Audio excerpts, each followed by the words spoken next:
I'm trying to do a thing to where the second I come up with an idea, I just film it. I just talk about it. And I thought of this idea in my head that being a Korean American is weird. Why is it weird? I think the main thing is that every Korean American feels like they can sort of relate to one another. But then when you get into the weeds and into the stories, you find, oh man, I want to eat this so bad right now. This is sitting next to, I have to eat this before I continue this conversation. I am not going to frame this like a pity party. I'm not going to sit here and complain for 10 minutes or whatever. I'm just going to try to objectively speak about my experience and see if it not only relates to your experience as a Korean American, but maybe your experience as someone who is multicultural or not. Like your experience as a white person in America. Because I actually feel like a lot of these issues that minorities feel, including myself, are actually universal. And we just look for the thing to point it at, and we're like, well, it's because I'm Korean American. That's why I don't feel like I belong. That's why I feel like I have these issues. But I remember one time speaking to a Caucasian friend, I said, yeah, the thing about being Korean American is you really don't belong anywhere. You know, you're kind of one thing, kind of this other thing. And he goes, yeah, but I feel that way. And I remember I could have been like, yeah, bro, but you don't understand. But I could see that he was serious. Like he genuinely felt like he didn't belong where he was from, or maybe even where he was living then. He moved from Michigan to California and he felt way more at home in California.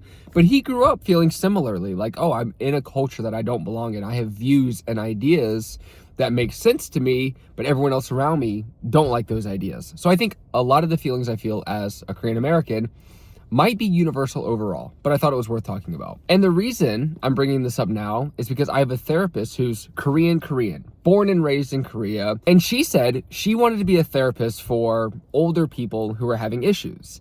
And then all of a sudden she started getting Asian American clients. And then she got a lot of Asian American clients. And then it became sort of her thing, her new passion. Like there's enough people in Dallas, Fort Worth, Texas to where now she has this pretty big clientele of people who all struggle with the same thing. And they see her primarily because they're Asian American and they have trouble with it. Unfortunately, I haven't had a long conversation with my therapist yet about this specifically. I'm curious to see what she has to say, and I'll present it to you once I find out. Obviously, there's going to be some distinction on where you're from. If you're from New York City or Queens, or if you're from Los Angeles, Koreatown, things are going to be way different than it was maybe for me growing up in Columbia, South Carolina. But also my dad is Caucasian, so I'm technically I think it's pronounced Hapa, where you're half Caucasian, half Asian. You're Caucasian.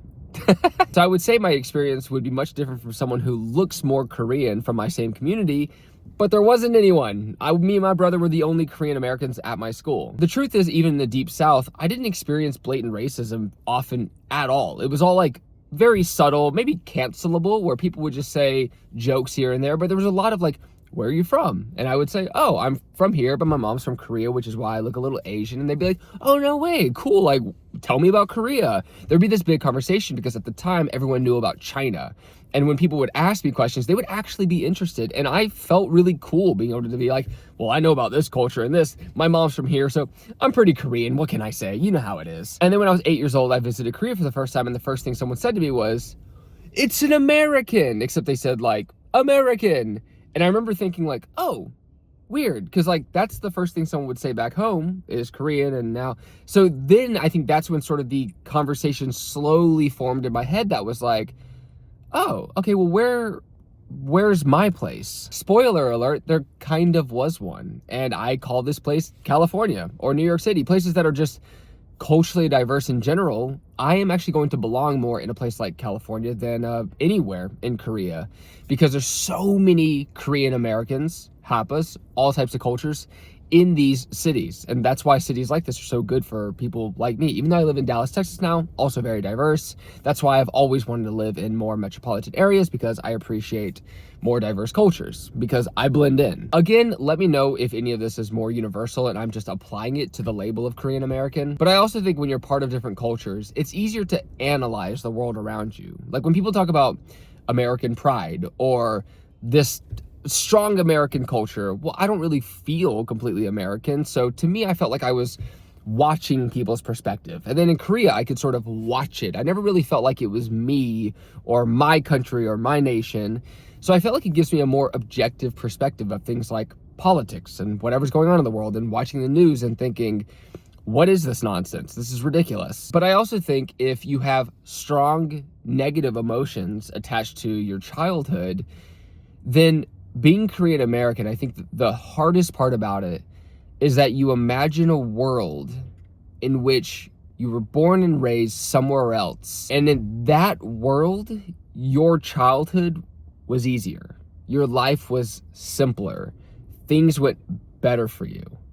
And that, for some reason, is maybe the hardest thing for me in a sense. They call this expression borrowed nostalgia, which I think all of us feel for everything. You might see something from Japan, like an old commercial, and you get borrowed nostalgia from it where you're like, oh, I miss those days, but you weren't even a part of those days. Like if you're from America, you weren't a part of that. You might even see an old commercial from the UK or from Australia and think, man, I miss those days, even though it has nothing to do with life in America in the 90s. And I think when you grow up without that sense of belonging, you do learn to function very independently. I make YouTube videos for a living, so my job I can do completely by myself. Everything I can do, I do. I'm an artist. I'm a professional skateboarder. Everything I do doesn't require anyone else. And I think that is unintentionally by design. It's the way I've always felt comfortable in my life. I felt like in Columbia, South Carolina growing up, when I walked into a room, my first instinct wasn't, how do I bro down? It was like, let me make sure everyone in this room feels comfortable with me and my existence and the way I look. All right, okay vibes, people are cool. Now let's get into it. And I think with that barrier that you had to cross every single time, eventually you go, okay, it's easier if I just don't do this anymore. Like I would rather just have my 3 or 4 good friends, stay away from everyone, stop putting myself in new opportunities, stop trying to do this or do this and do this, and stay in my own world. There's this idea for me that if I'm really good at something, that's an easy acceptance. I don't actually need to work on anything else. If I'm better at a thing, then I can walk into a room and somebody goes, oh, that's the guy who's good at the thing. That's why I've always focused really hard on having talents, or even like growing a social media presence. It was like, I don't have to have this conversation and get you to like me, because you probably won't like me based on the way that I look and your perspective of diversity in this country or whatever in your politics. It's like, you're not gonna like me. So if I'm good at all these things, you can either like me, or you'll probably respect the fact that I'm good at these things and I do this, whatever. And I think a lot of Asian Americans feel that way. I felt like when I was a kid, I never even really thought about it. I just hung out. Once in a while, someone would make some harsh comment. Someone would tell me to go back to my own country. And I would only think, you're an idiot, which is great. That's a really healthy mindset for a kid, to know that if anyone criticizes you, it's just them, has nothing to do with you. But now as I get older, and I've lived in America for 35 years, my brain cannot stop thinking of what it's like on the other side. What would it be like to live in Korea? And I know, like objectively, I know I would just be 100% a foreigner. I would explain to people that my mom is Korean, and no one in Korea would go, oh, you're Korean? They would just go, cool, you're an American. Because I think in Korea, I'm almost positive of this, and my therapist actually agreed with me when I said this, in American culture, your ethnicity is defined by your genetics. So if you have a dad that's white, a mom that's Korean, you're Korean American. It makes a lot of sense. If you have 2 Korean parents, even in America, people would actually call you Korean, but they'd be like, oh, he's Korean. I guess he's Korean American. Like there's this, you're more Korean when you have 2 Korean parents. In Korea, if I have 2 Korean parents and they only spoke Korean, but I grew up in America, I am 100% Korean. So their ethnicity, the way they define ethnicity, is based on cultural upbringing, not genetics. So this is painful to hear, but not only with me, but any Korean in America, we will never, ever, ever belong in Korea, even though we existed as Koreans in America. It's a strange thing. Again, this is more for people with 2 Korean parents. For me, I was just seen as like a Hawaiian. I think people always thought I was Hawaiian, which is cool. I love Hawaii. I love Hawaiians. In America, I didn't really have cousins or grandpas or aunts or whatever, any of that. So in Korea, I also always was just like, that's where my family is. And then I spent time with them a few years ago, and it's true. Like it felt super incredible having a family, having people to sit and eat with. And it was just like this very, very nice, comforting atmosphere. And then when I left there, I was never really the same. Like going there 4 or 5 years ago, in some weird ways, ruined my life. Not really. It changed the way that I felt about everything for then on. And it was harder for me to kind of exist in America after my Korea trip because I just was like, I got a taste of the other side. And then I talked to my brother who lived in Korea for 3 months, and he lived with my family, and he was like, Korea is my home. America isn't anymore. I don't feel that way. I don't feel like America is my home at all, but I definitely don't feel like Korea is my home. And again, this leads to the first point where the idea of home, I think, is harder for Korean Americans, because I listened to a podcast of a French Korean girl, French dad, Korean mom, and she was like, home is here. I don't have a home. Mixed Korean kids don't have homes. Home is within. But that feels lonely and isolating to me, but it's true. It's completely true. There's obviously a power to that as well. I can be anywhere. I can be confident. I can be me. I'm carrying the weight of everything that I am with me. I am the culture. It's cool, but it's heavy. And again, I'm not bringing this up to vent. I'm bringing this up because I know someone out there like myself is going to be on YouTube after having a day of like Korean exposure, but living in America and feeling this weird divide and listening to a BTS song or maybe an old Korean song from the 70s or 80s and feeling this really intense nostalgia for a world that could have been. And I want that person, when they feel in that vulnerable state, to see this video, to see the title and thumbnail, to know that other people feel you and can relate to you and understand this strange struggle. It is a struggle. And I think it is a universally known struggle for a lot of multicultural people. And I think there's a lot more people out there than you would ever expect who actually understand very close to how you feel.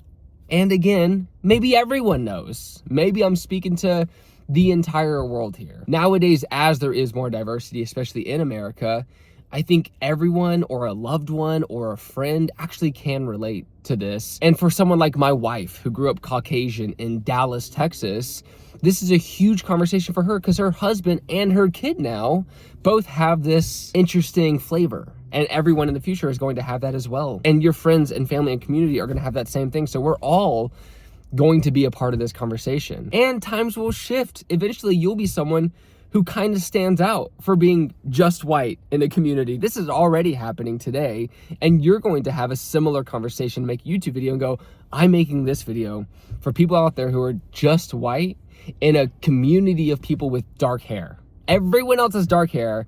Me and one friend have blonde hair, and we bro down on what it's like to have blonde hair. That's gonna happen in the future. It's really interesting. The last interesting point I wanna bring up is the relationship people like me have with my parents. Neither of my parents grew up as minorities. My dad grew up white in America. My mom grew up Korean in Korea. My mom chose to move to Korea at the age of 30, excited about opportunity. So that would be like anyone watching this moving to Japan or something, if you're not Japanese, to Japan for opportunity. It's much different making the decision to move to somewhere to embrace new opportunity than it is being born and not having any control and being fabricated by being different, being a little kid who has to deal with it and not having any decision with it. So my existence, my entire life, is completely unrelatable to my parents. And even if I bring it up very subtly, like, yeah, I don't know, I felt a little weird today because this Korean thing, my mom shuts it down. My dad is open to it, but I think he thinks it's kind of this like woke-ish conversation, so I try not to bring it up. But my mom is like, you're American, you're good. She shuts it down as well. So I also don't have like family really to discuss it with. And my parents are amazing. I love my family with a passion. They're so great.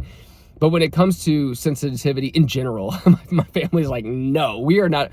My mom grew up, Korea was a war-torn country at the time. My dad was this military guy, grew up in this really rough environment.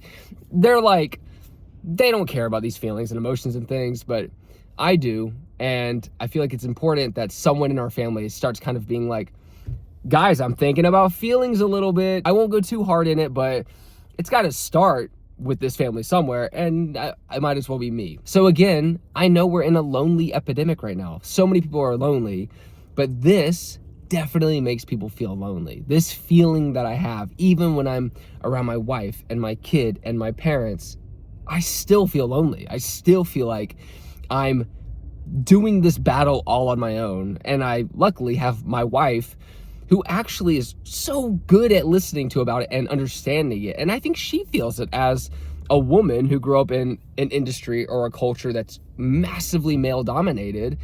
I think she also can relate in certain ways. And I think that's what's cool. It's like nowadays we're all getting it. We're all understanding it, but it doesn't stop it from feeling pretty lonely and isolating. I think what's interesting on top of all this is the kind of things you like culturally speaking. Like I'm into anime, I'm into like cute plushies. Like I'm really into this sort of like cute Asian aesthetic culture. But my white friends who are skateboarders or like white fitness people I follow on Instagram, they don't like any of that. They never even talk about that kind of stuff. They're like niche things totally make sense. And I mentioned to my friend, oh, I like things like Hello Kitty. He's like, what? Why? Oh, huh?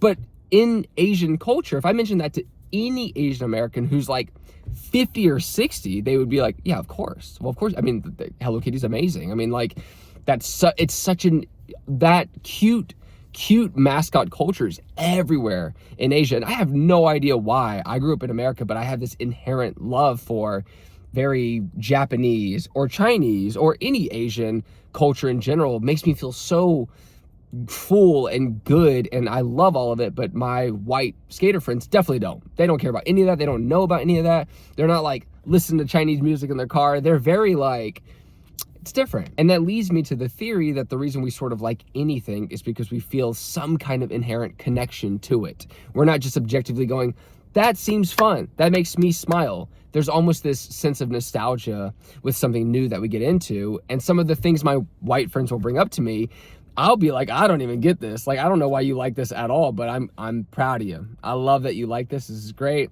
And they're the same way, so it's all love. Anyways, if you've ever watched a video from me before, this is totally random. I make skate videos. I make videos that have nothing to do with this. It's just something I think about all the time. It's essentially all consuming. I spend time in Koreatown in Dallas, Texas, pretty much every single day. I have this fantasy where I move my family to Korea or even Japan or somewhere, visiting China, spending most of the year in Asian countries. And I know a lot of that is trying to probably rebuild parts of me that feel like got a little broken or mismanaged in America, but I have a lot of love and appreciation for America. But I'm excited about the journeys to come. I'm taking a massive Korea-Japan trip in a few months that my wife set up, so love her so much. Cannot wait. It's going to be incredible. If you enjoyed this video and actually want me to interview other Korean Americans, dive deeper into the cultural conversations, dive deep into Korean content, please let me know. I mean, I would be super, super into that. I could do that in my car right now, or maybe get an office and make it a little more legit. But thanks so much for watching. I'll see you in the next video. Take care.